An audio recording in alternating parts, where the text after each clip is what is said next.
자, 안녕하세요. 안녕하세요. 네, 최인규 TV 두 번째 시간인데 굉장히 오랜만에 왔습니다. 처음에 파인트 한번 소개 한 달 전쯤에 했고요.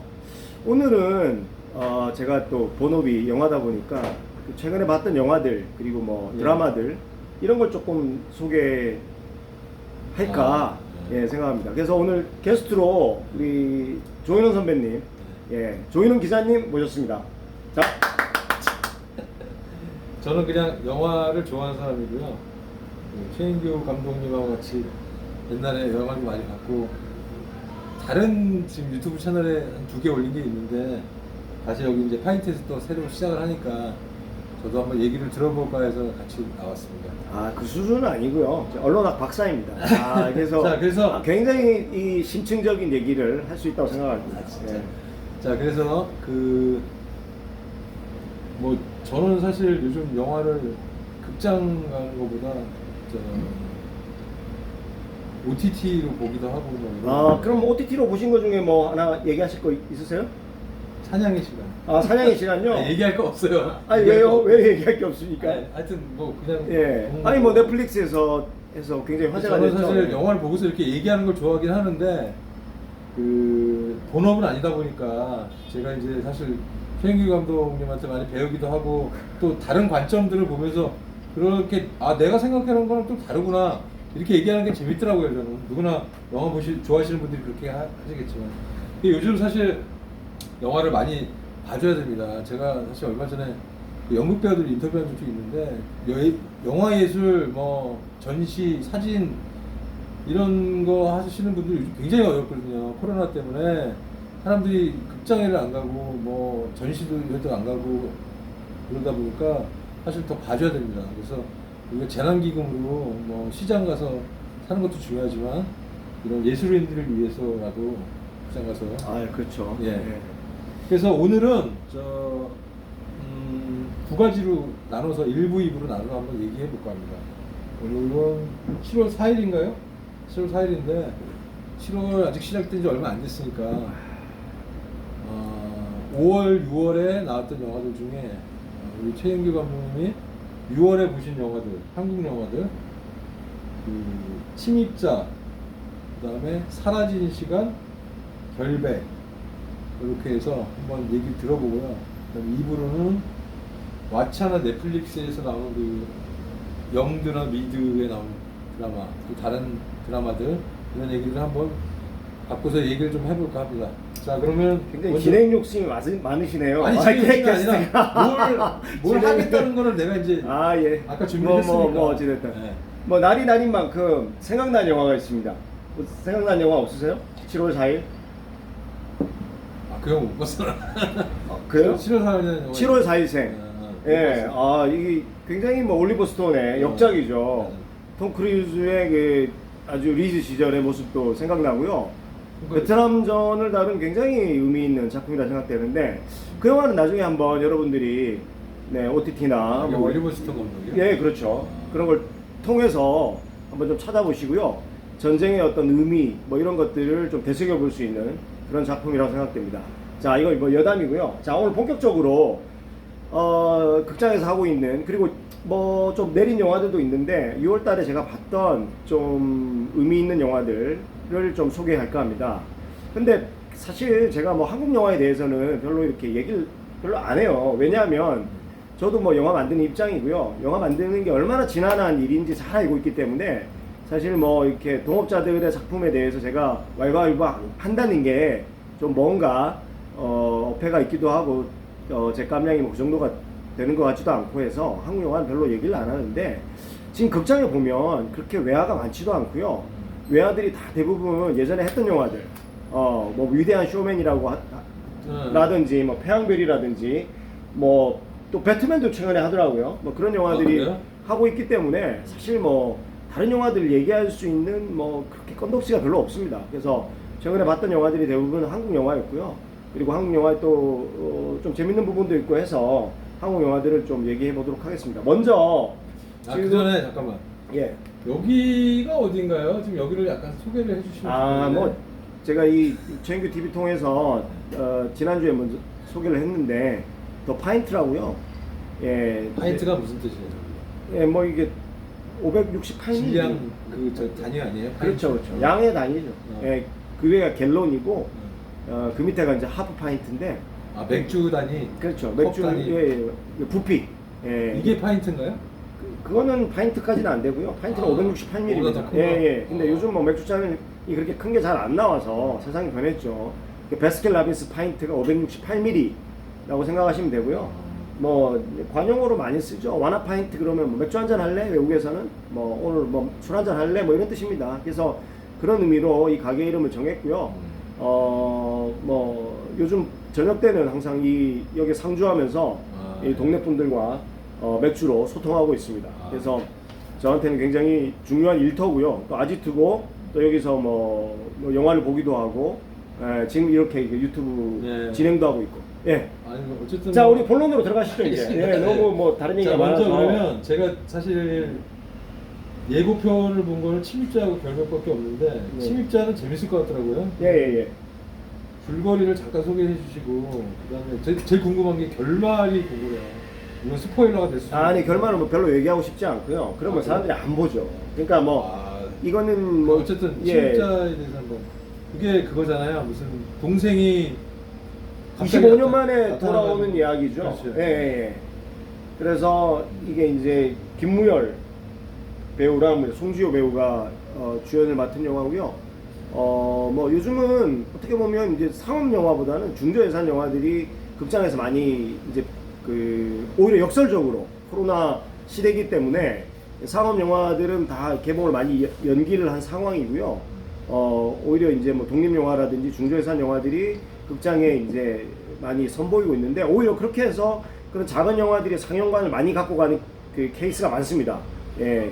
그게 그 중에 하나가 이제 침입자, 결백, 오늘 소개할 그런 영화들인데요. 자, 먼저 침입자. 감독의 이력이 상당히 재밌죠. 예. 감독이 누구예요? 손원평 감독이라고 혹시 손원평? 들어보셨습니까? 예. 기사에서 본 것 같아요. 예, 뭐 인터뷰에도 좀 나오고 아몬드의 아몬드 작가로 유명하죠. 예. 그래서 소설가인데 사실 여자가죠, 여자. 예, 아몬드라는 책을 여러분들이 보셨는지 모르겠지만 디자인이 참 예뻐요, 사실. 그래서 저도 제목도 좀 특이하고 해서 제가 이제 뭐 읽어봤는데요. 발상, 그쵸. 크리에이티브나 이런 것들이 예, 판타지와 리얼리즘이 아주 절묘하게 섞이는 부분도 있고 해서 굉장히 저는 재밌었습니다. 예, 이게 재밌게 가독성도 있고요. 이게 재밌게 읽었는데 제가 사실은 이분이 영화를 원래 전공한 저 아카데미 출신이라고 들었거든요. 영화 아카데미? 예. 그러니까 일종의 이제 감독을 지망했고 또 스텝 일을 하다가 이제 이후에 뭐 이런 게 일이 잘 안 풀려서 아마 소설가부터 데뷔한 걸로 제가 알고 있는데요.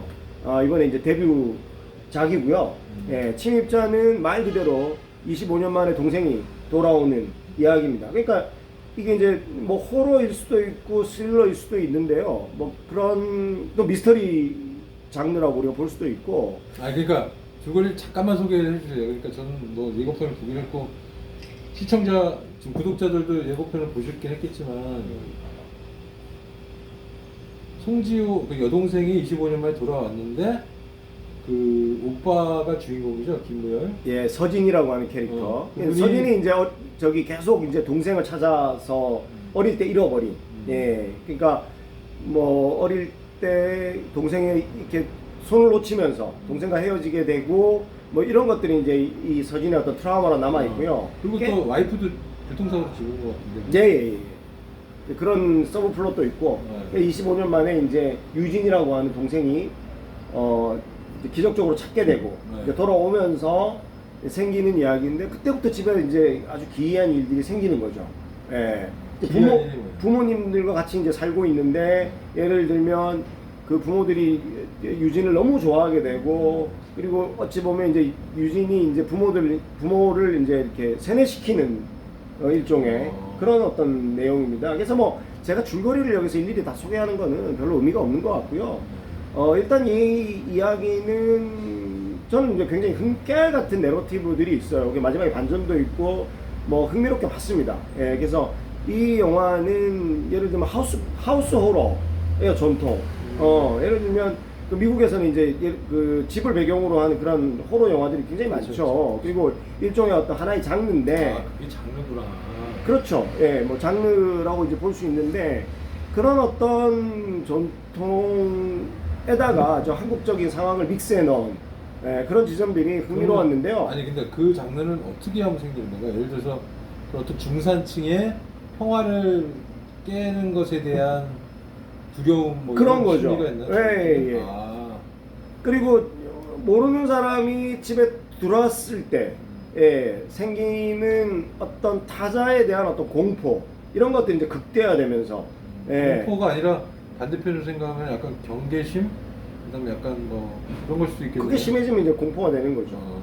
예, 뭐 최근에 뭐나 겟아웃 같은 영화들. 그렇지. 예.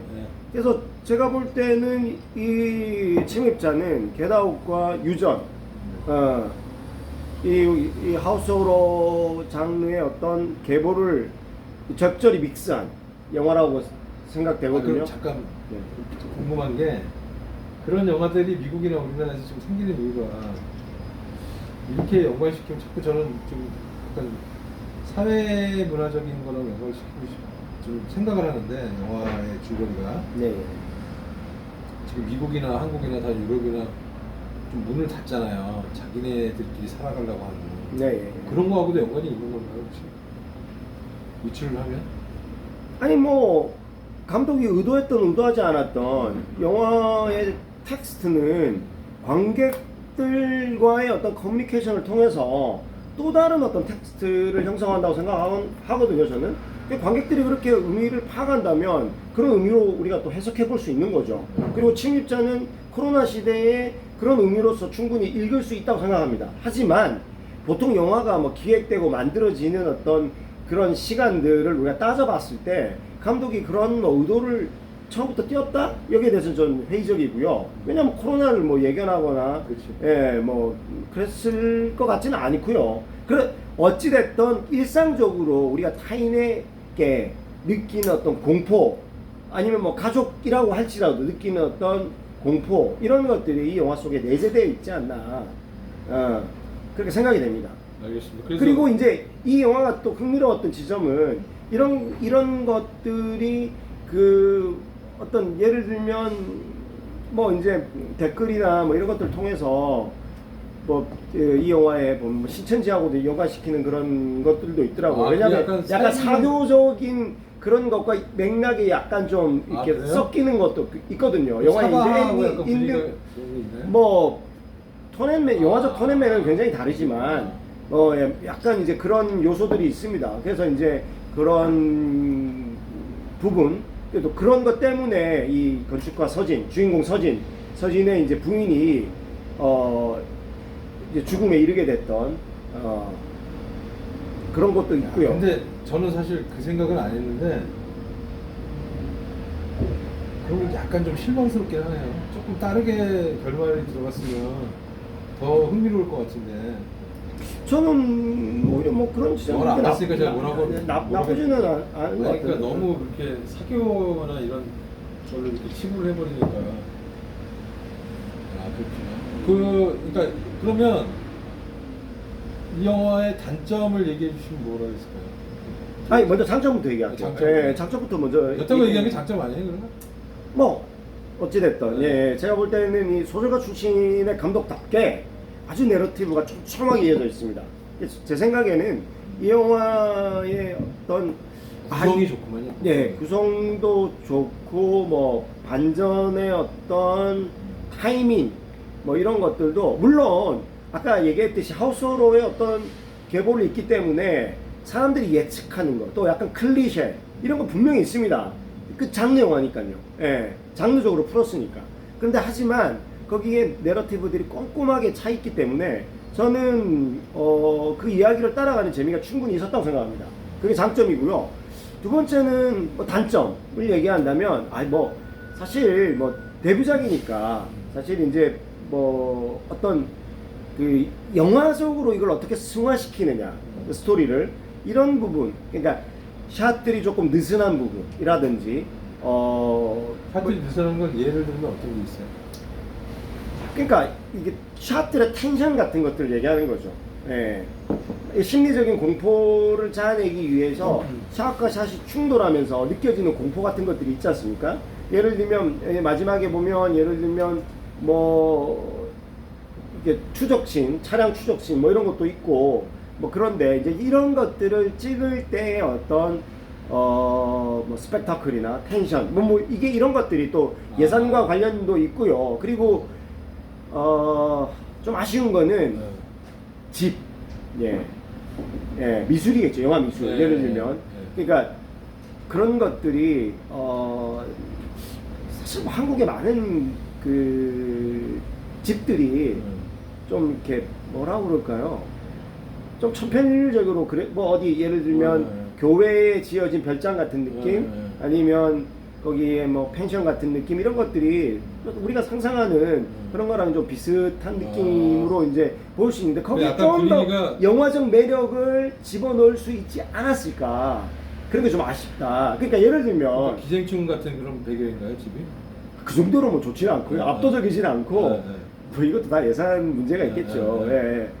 더 그랬으면 더 영화적 매력이 훨씬 더 증대됐을 그러니까 그렇게 지금 예상을 하는 건 좋은 것 같아요. 그리고 우리가 얘기하는 것도 근데 지금 요즘 최근에 그 최 감독님이 영화 공간에 대해서 생각을 많이 하시니까 그 공간이 그러면 지금 찍힌 것보다 좀 어떤 다른 공간을 내가 만약에 이걸 연출했다면 어떻게 설정을 잡았을까라고 생각을 하세요? 그러니까 이제 공간들이 좀 플랫하게 나오는 느낌들. 그러니까 이게 근데 공간이 되게 중요하지 않아요? 중요하죠, 이 중요하죠. 영화에. 예. 그런 부분이 아쉽다. 집이 굉장히 이 영화의 뭐 한 절반 정도는 차지하는데 그런 것들을 좀 더 예를 들면 뭐 지하실이라 뭐 지하실도 클리셰입니다. 뭐 지하실 주차장, 뭐 2층, 뭐 거실, 안방 이런 것들이 아주 유기적으로 이어지잖아요, 그죠? 그리고 보통 이런 하우스홀에 나오는 집들은 좀 크고 그리고 마당, 정원 뭐 이런 것들이 있는데 이런 것들의 어떤 배열이라든지 구성이라든지 이런 것들이 좀 더 그 영화적인 흥미를 가질 수 있게끔 세트가 구성이 됐다면 어땠을까? 그리고 뭐 조명이라든지 촬영이나 이런 것들이 예를 들면 컨트라스트라든지 이런 것들이 좀 더 입체적으로 유기적으로 보여졌으면 훨씬 더 매력 있고 훨씬 더 텐션을 느낄 수 그래요? 있었을 것 같다. 그리고 아까 제가 쇼트 얘기했는데 쇼트도 조금 느슨한 느낌, 또 러프한 느낌 네. 이런 것들이 뭐 저도 영화를 찍어봤고 뭐 대단한 작품도 그렇게 만들지는 못했습니다만은 초보 감독들이 범하는 그런 실수가 아닐까 그런 생각이 듭니다. 예. 야, 근데 지금 이거 앞으로 몇 개를 더 해야 되는데 너무 지금 잠깐 쉬었다 하시죠. 이거 왜 안 들려져?